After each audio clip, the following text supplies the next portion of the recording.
और आइए चर्चा के लिए इस वक्त हमारे साथ दो खास मेहमान जुड़ चुके हैं। पूर्व वित्त सचिव सुभाष चंद्र गर्ग सर हमारे साथ इस वक्त जुड़ चुके हैं और CIMA employment of people with disabilities के चेयरमैन और रचना प्राइवेट के चेयरमैन और मैनेजिंग डायरेक्टर पिरूज खंबाटा साहब भी हमारे साथ जुड़ चुके हैं। पिरूज सर आपका बहुत बहुत स्वागत है। गर्ग सर आपका भी बहुत बहुत स्वागत है। गर्ग सर मैं चर्चा की शुरुआत आप ही से करना चाहूँगा और हमारा जो पॉलिटिकल एस्टैब्लिशमेंट रहा है 1947 के बाद से अब तक, उसका बहुत दूसरे कारणों से हमारा जो इकोनॉमिक ग्रोथ रहा है उसकी ट्रैजेक्टरी बड़ी विचित्र सी रही है। बहुत सारे अनोखे फैसले हम लोगों ने लिए, कभी गिरे कभी संभले, लेकिन उठकर चलते रहे, दौड़ते रहे और आज हम इस स्थिति में हैं जब हम दुनिया की one of the fastest growing economy के कतार में खड़े हुए हैं बड़ी शान से।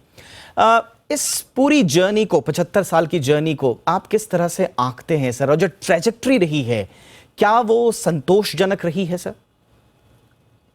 देखिए देश का पोटेंशियल ज़बरदस्त है। देश का ह्यूमन रिसोर्स हमेशा से ही बहुत बेहतर रहा है, लेकिन आर्थिक विकास जो है वो इस बात पे बहुत कुछ निर्भर करता है कि आप किस तरह की नीतिगत फैसले लेते हैं, किस तरह की आप चॉइसेस करते हैं। हमने आज़ादी के बाद कई मेरे ख्याल से गलत फैसले किए। नीतिगत रूप से हमने सोशलिज्म की व्यवस्था अपनाई, हमने प्राइवेट सेक्टर को दूर दरकिनार कर दिया, हमने पब्लिक सेक्टर में बहुत इन्वेस्टमेंट करने की ठानी। उसका रिज़ल्ट ये रहा, हमने एक्सपोर्ट्स ओरिएंटेड इकोनॉमी के बजाय इंपोर्ट सब्स्टिट्यूशन, सेल्फ रिलायंस, इस चीज़ों पे ज़्यादा ध्यान दिया। फॉरेन टेक्नोलॉजी, हमारे यहाँ टेक्नोलॉजी नहीं थी लेकिन फॉरेन टेक्नोलॉजी को भी हम इंपोर्ट करने नहीं देना चाहते थे। फॉरेन इन्वेस्टमेंट जो आके जिससे देश में कैपिटल बन सकती है, इन्वेस्टमेंट हो सकता है, उसको भी हमने रोका। तो ये सब जो चॉइसेस की उसका रिज़ल्ट ये रहा जो आपकी रिपोर्ट में भी आया बहुत साफ तरह से कि 1947 से और 1990 तक देश में लाइसेंस परमिट राज, देश में पब्लिक सेक्टर प्राइवेट सेक्टर ख़त्म कर देना, इन सब के कारण से हमारी वो जो ग्रोथ रेट है वो बहुत कम रही। उस दौरान बहुत सारे और देश कहीं आगे निकलने लग गए। साउथ कोरिया, जापान, यूरोप की तो बात ही छोड़ दीजिए, ताइवान, बाद में 1978 के आसपास चाइना भी, ये बहुत सारे देश जो थे वो काफ़ी आगे निकलने लग गए। तब हमें एहसास हुआ कि भाई हम गलती कर रहे हैं। बिजनेस जो है, जो आउटपुट है, उत्पादन है, वो मुख्यतः प्राइवेट सेक्टर में होता है। सरकार का काम नहीं है कि बिजनेस करे, प्रोडक्शन में जाए, और हमने इकोनॉमी को खोलने लगे। हमारे पास टेक्नोलॉजी नहीं थी, टेक्नोलॉजी आयात को अनुमति दी, फॉरेन इन्वेस्टमेंट को खोला, प्राइवेट सेक्टर को सभी सेक्टर में जाने दिया। बहुत सारे अच्छे नीतिगत फैसले उस समय हुए। ट्रेड एक्सपोर्ट ओरिएंटेड इकोनॉमी बनाने के लिए जो ये एक हमारा गलत फैसिनेशन था कि रुपया स्ट्रॉन्ग रहना चाहिए, उसको हटा के उसकी जो मार्केट वैल्यू है उसके हिसाब से तय होने लगे। तो इन सब का परिणाम आपने जो आपके प्रेजेंटेशन में बताया, उससे हम 1991 के बाद और 2014, 15, 16 तक काफ़ी कुछ हमने विकास का काम किया, ग्रोथ हमारी आई। आज के दिन हम कहाँ हैं, ये सवाल सबसे महत्वपूर्ण है। मैं सर आऊँगा कि ये जो आपने कहा अभी, और मुझे लगता है कि हमने उन गलत फैसलों का हमने जिक्र किया जो हमने बीते 75 साल के इस क्रम में किया, ख़ास तौर से 1991 से पहले के जो काल रहा है, जो कालखंड रहा है, उसमें जो गलत फैसले हुए। मैं पिरूज सर आपके पास आना चाहूँगा। जब हमने 5 ईयर प्लान की शुरुआत करी थी, और इनफैक्ट हमारा जो फर्स्ट 5 ईयर प्लान था उसमें हमारा सारा फोकस एग्रीकल्चर पे ही था। उस समय हम जानते थे कि अगर हमें किसी सेक्टर को सबसे ज़्यादा मजबूत करना है तो वो एग्रीकल्चर होगा। हालांकि सेकंड में हम तुरंत शिफ्ट हो गए इंडस्ट्रियल डेवलपमेंट पे, लेकिन पहला शुरुआत में 1947 के तुरंत बाद यही सोच थी कि भारत को आगे बढ़ाना है तो एग्रीकल्चर सेक्टर को आगे बढ़ाना होगा, उसमें रिफॉर्म्स की आवश्यकता है। और बड़े ही विचित्र रूप से आज भी प्रायोरिटी सेक्टर होने के बावजूद, चिंताएं तमाम होने के बावजूद, तमाम कोशिशों के बावजूद हम स्ट्रगल कर रहे हैं एग्रीकल्चर में हम आज भी स्ट्रगल कर रहे हैं। ये क्यों, ये अभी तक वो खाई हम पाठ क्यों नहीं पाए सर एग्रीकल्चर में? आप सीधे मेरे सेकंड इश्यू पे आ गए। Okay, let us go on agriculture. पहले तो मैं गर्व साहब को थैंक यू बोलूंगा, उन्होंने जो बताया सही बताया, वही मेरा स्टार्टिंग रहेगा। As a very senior person in government, now is not in government, but he has said that without private sector you can not move further. तो बात 100% ट्रू आज है, और एग्रीकल्चर में बिल्कुल ज्यादा ट्रू है। पर आज की तारीख में अगर जो हमारे जो भी रिफॉर्म देख ले हुए सेक्टर में एग्रीकल्चर के जो किए हैं, उसमें हमने ये माना ही नहीं है। आज की तारीख में भी, आज फॉर एग्जांपल, आज मैं चाहूं कि चलो मैं बड़ा प्लांटेशन लगा दूं, आज जैसे कि फिलीपींस में जो प्लांटेशन पाइनएप्पल का होता है, जहाँ पाइनएप्पल ग्रो होता है, प्रोसेस होता है और पूरे वर्ल्ड में एक्सपोर्ट होता है, वो सिटी जितना बराबर है। वहाँ एम्बुलेंस लगती है, पुलिस स्टेशन है।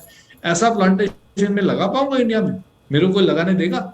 आज 3 कंपनियां ऑरेंज की है ब्राजील में, पूरे वर्ल्ड का ऑरेंज मार्केट 3 कंपनियां कंट्रोल करती है। वो उनके भी सिटीज है, प्राइवेट कंपनी है, पब्लिक लिस्टेड कंपनी होगी, प्राइवेट में प्राइवेटली ओन्ड है, पब्लिकली होगी, गवर्नमेंट नहीं है। तो वो हम कर सकते हैं। आज ये जो प्राइवेट सेक्टर इन्वॉल्वमेंट एग्रीकल्चर में होना चाहिए, जो एग्रीकल्चर से we can create such what I call हम यूनिकॉर्न की बात करते हैं।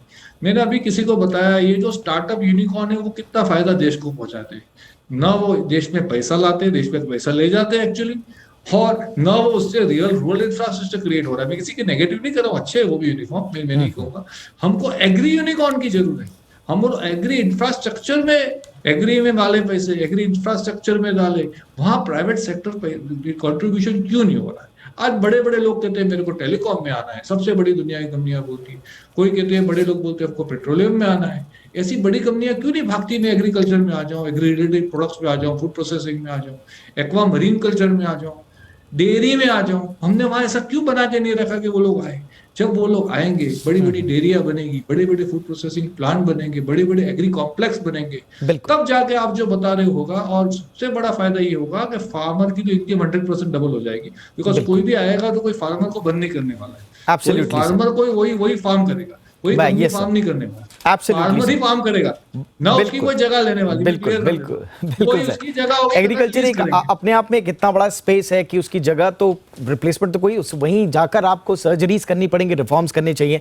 बहरहाल ये जो हमारी सीरीज है, इसमें हम एग्रीकल्चर पे एक एक्सक्लूसिव डिबेट भी लेकर आएंगे और एक्सक्लूसिव रिपोर्ट भी हमारी है, एक्सक्लूसिवली उस सेक्टर पे हम बात करेंगे। एक ही पॉइंट बाकी था एक्सपोर्ट। एक्सपोर्ट में आऊंगा सर, मैं बहुत क्रूशियल पॉइंट है सर, मैं इस पे मेरे को स्पेशल चर्चा आपसे करनी भी है, मैं आऊंगा। लेकिन उससे पहले, और इसमें एक्सपोर्ट भी शामिल है, मैं गर्ग सर से पूछना चाहूंगा, क्योंकि हम बात कर रहे हैं कि हम ग्रोथ की गाड़ी में जब बैठना हमें चाहिए था तो टाइमिंग्स ऐसी हैं कि वो छूट गई, लेकिन आज हमारे पास मौके हैं। मैं थोड़ा सा गर्ग से समझना चाहूंगा, आज हमने जब से होश संभाला, और खास तौर से 90 के दशक में जब हमने पढ़ाई लिखाई करनी शुरू की, तो हम यही देखते थे, और आज भी हम यही सुनते हैं कि जो जितने भी विकसित देश हैं या अमीर बन गए देश हैं, खासतौर से आपने साउथ कोरिया, ताइवान, सिंगापुर का जिक्र किया, जिन्हें टाइगर्स ऑफ एशिया उस समय कहा जाता था, बिल्कुल बैठी हुई इकोनॉमीज थी, लेकिन कुछ इन्होंने इनोवेशंस किए और मैन्युफैक्चरिंग और एक्सपोर्ट के ये लोग हब बने। हम क्यों पीछे रह गए सर? हम मैन्युफैक्चरिंग में क्यों उस समय आगे नहीं बढ़ पाए, जब सारी दुनिया का फोकस इंक्लूडिंग चाइना मैन्युफैक्चरिंग पर था? हम जागे 1991 में, हम जागे, लेकिन हम सर्विस सेक्टर के लिए जागे, मैन्युफैक्चरिंग के लिए तभी भी नहीं जागे। हम ये मैन्युफैक्चरिंग की गाड़ी हमसे क्यों छूट गई सर? देखिए, अलग अलग समय पे अलग अलग सेक्टर्स होते हैं जिसमें वैल्यू क्रिएट होती है, जिसमें ग्रोथ की सबसे बड़ी संभावना होती है। ये पिछले 150 साल से इंडस्ट्रियल सेक्टर ऐसा सेक्टर था, मैन्युफैक्चरिंग सेक्टर ऐसा था जहाँ पे नई वैल्यू क्रिएट हो रही थी। एग्रीकल्चर तो ट्रेडिशनल इंडस्ट्री है, ज़माने से 10,000 साल से चली आ रही है, बट इंडस्ट्री में सारी वेल्थ क्रिएट हो रही थी, सारी ग्रोथ इंडस्ट्री में आ रही थी। हमने अनफॉर्चुनेटली जो नीतिगत निर्णय लिया कि भाई हम तो खुद ही बनाएंगे, हम तो खुद ही टेक्नोलॉजी इवॉल्व करेंगे, हम तभी उस चीज़ को बनाएंगे, हम किसी से इम्पोर्ट नहीं करेंगे, और हम एक्सपोर्ट ना कर पाएँ, लेकिन हमारी जो सेल्फ रिलायंस है, अपनी ज़रूरत है, वो अपने।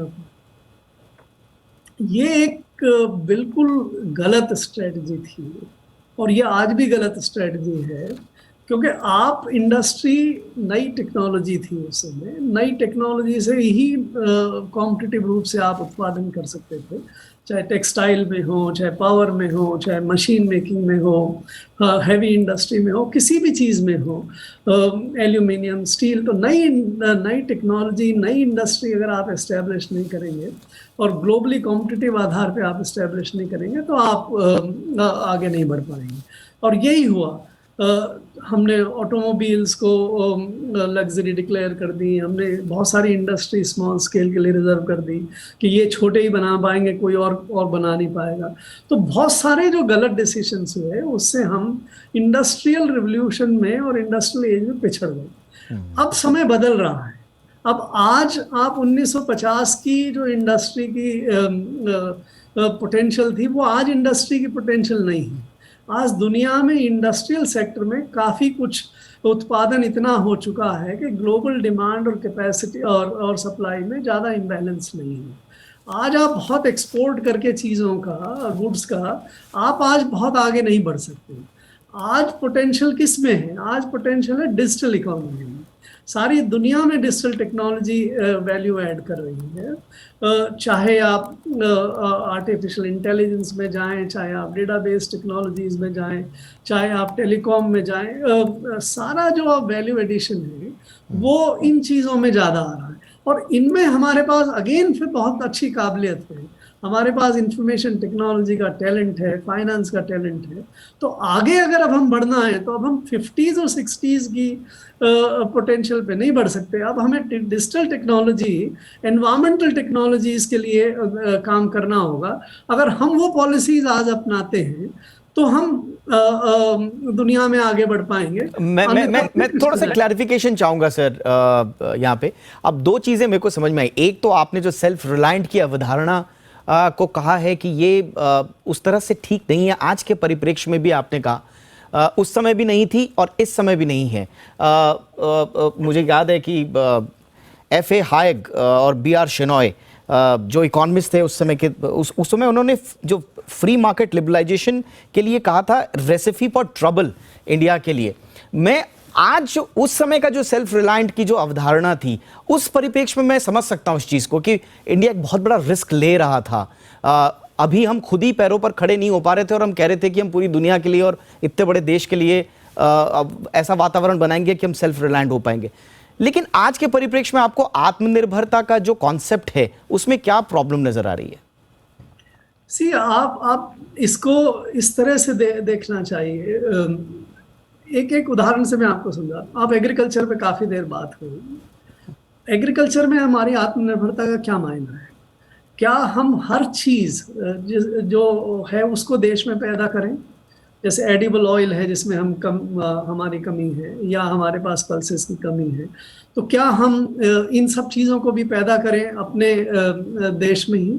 या जो ज़मीन तो सीमित है ना, उसी ज़मीन में आप उगा सकते हैं, तो या हम उस चीज़ को पैदा करें यहाँ पे जिसको एक्सपोर्ट करके हम इसको इंपोर्ट कर सकें। तो आत्मनिर्भरता का मायना ये होना चाहिए कि हम एग्रीकल्चर सेक्टर में कुल मिला के जितनी हमारी ज़रूरतें हैं उसकी पूरी करने के लिए देश में उत्पादन से को एक्सपोर्ट करके हम कर सकते हैं। आज बाय द वे हम एग्रीकल्चर में आत्मनिर्भर हैं। $60 बिलियन का हम एक्सपोर्ट करते हैं, $30 बिलियन का इंपोर्ट करते हैं। हमारा नेट सरप्लस है एग्रीकल्चर में $30 बिलियन का। तो उसमें और अगर हम जाके कि भाई हम तो एडिबल ऑयल भी पैदा करेंगे और हम तो पल्सेस भी पैदा करेंगे, तो वो ठीक नहीं। इसी तरह से आप दूसरे सेक्टर्स में जाइए। अब जो नई टेक्नोलॉजी है, जो नई एरिया है डिजिटल इकोनॉमी में, उसमें हमारा आत्मनिर्भरता का क्या कॉन्सेप्ट है कि आज आप देखिए 5G टेक्नोलॉजीज में से आप बहुत ज़बरदस्त कम्युनिकेशन एडवांटेज पैदा कर सकते हैं। बट क्या 5G टेक्नोलॉजीज हमारे पास हैं? आज आप बहुत सारी जो ये फाइबर और दूसरी कंप्यूटर टेक्नोलॉजीज हैं उसको हम बनाते हैं क्या? सेमीकंडक्टर्स में हमारे पास फैब्रिकेशन फैसिलिटीज़ हैं क्या? ये सारी चीज़ें हमारे पास नहीं है।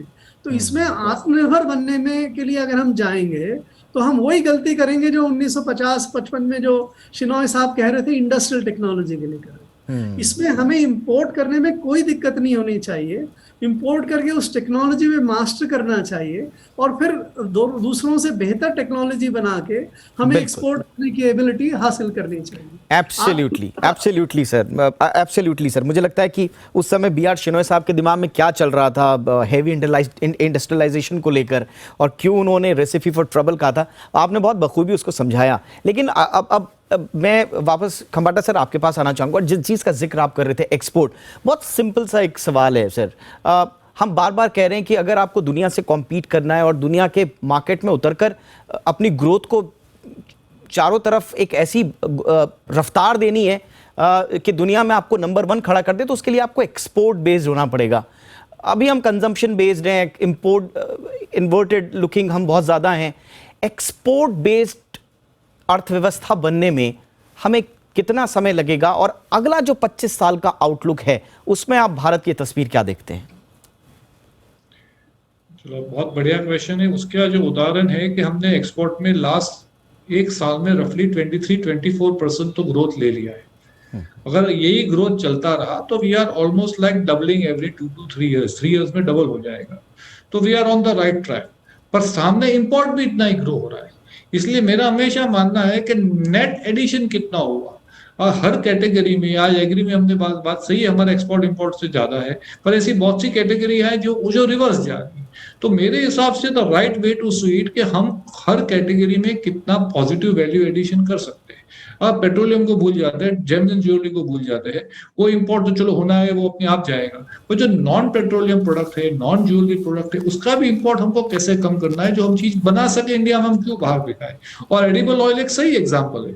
मेरे हिसाब से अगर एडिबल ऑयल का प्रोडक्शन इंडिया में होता है, पाम ऑयल का फॉर एग्जाम्पल होता है, तो हमारे पास पूरा कोस्टल बेल्ट और एरिया बेल्ट पड़ा है, वहां के फार्मर को फायदा होगा, हमारा एक्सचेंज भी बचेगा। और एग्रीकल्चर में सबसे ज्यादा इंपॉर्टेंट है फूड सिक्योरिटी की। आज न करे भगवान वापस कोई वॉर हो जाए, न करे भगवान वापस कोविड आ जाए, आप सोचो ऑयल आएगा ही नहीं तो क्या हम ऑयल बिना क्या करेंगे। तो आज अल्टीमेटली जो फूड सिक्योरिटी इंपॉर्टेंट बहुत है, और इसीलिए एग्रीकल्चर सेक्टर में मैं तो कहूंगा एवरी प्रोडक्ट, एडिबल ऑयल हो, कुछ भी हो, हमको पल्सेस हो, हमको for our own food security India में उसको प्रोड्यूस करना पड़ेगा और हम उसको एक्सपोर्ट कर सके। सेकंड, मेरा हमेशा मानना है कि व्हेन आप एक्सपोर्ट ओरिएंटेड इकोनॉमी में जाते हो तो एडवांटेज ये होता है आपको स्केल लाना पड़ता है। कोई भी चीज में एक्सपोर्ट अभी कर सकते हो जो स्केल होता है, छोटी चीज कभी हो नहीं सकती, आप कॉम्पीट ही नहीं कर पाओगे। आप आज टू व्हीलर कर, जो टू व्हीलर स्कूटर होता है, मोटरसाइकिल होता है, इंडिया एक्सपोर्ट इसलिए कर रहा है, हमारे पास स्केल है। आज बिस्किट आता है, ग्लूकोज बिस्किट हम करते हैं एक्सपोर्ट, हमारे पास स्केल है। इसी तरह हम एग्री कमोडिटी में हम बड़ा ज्यादा वॉल्यूम जाऊंगा, स्केल आएगा, तो ऑटोमेटिक रेट भी कम होंगे, और रेट कम होंगे तो इंडियन कस्टमर को भी फायदा। एब्सोल्युटली, मैंने ऑरेंज का एग्जांपल दिया, आज की तारीख में मैं एप्पल की बात करता हूँ, आप मेरे को हंसी आती है। आज बड़े बड़े स्टोर में फॉरेन का एप्पल बिकता है, और हमारे क्या ऑर्चर्ड नहीं है क्या हिमाचल और कश्मीर में? ऑर्चर्ड नहीं है, हम क्यों खा रहे हैं? सेब अमेरिका से आ रहा है और वो भी सस्ता पड़ता है। आप सरप्राइज है, मैंने भी कहा, कहता है कश्मीर का सेब महंगा है, अमेरिका का सस्ता है। अमेरिका का सस्ता है, मैंने कहा क्या है?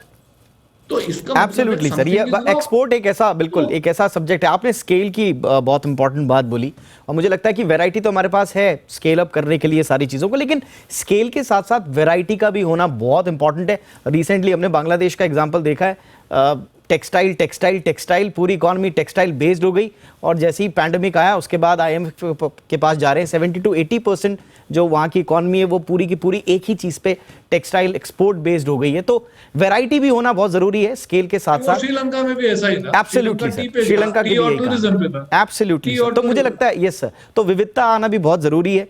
आप दोनों से मुझे बहुत सारी बातें करनी थी, और खास तौर से सर्विस सेक्टर को लेकर तो गर्ग सर के साथ मैं चाहूँगा कि घंटों का विचार विमर्श हो, लेकिन टीवी है और हमारी कुछ लिमिटेशंस हैं वक्त की, तो आप दोनों को मुझे थैंक यू कहना पड़ेगा यहाँ पर। बहुत बहुत शुक्रिया सर आप दोनों का। Thank you sir. Garg sir, आपने वक्त निकाला। खंबाटा सर, आपका भी बहुत बहुत शुक्रिया।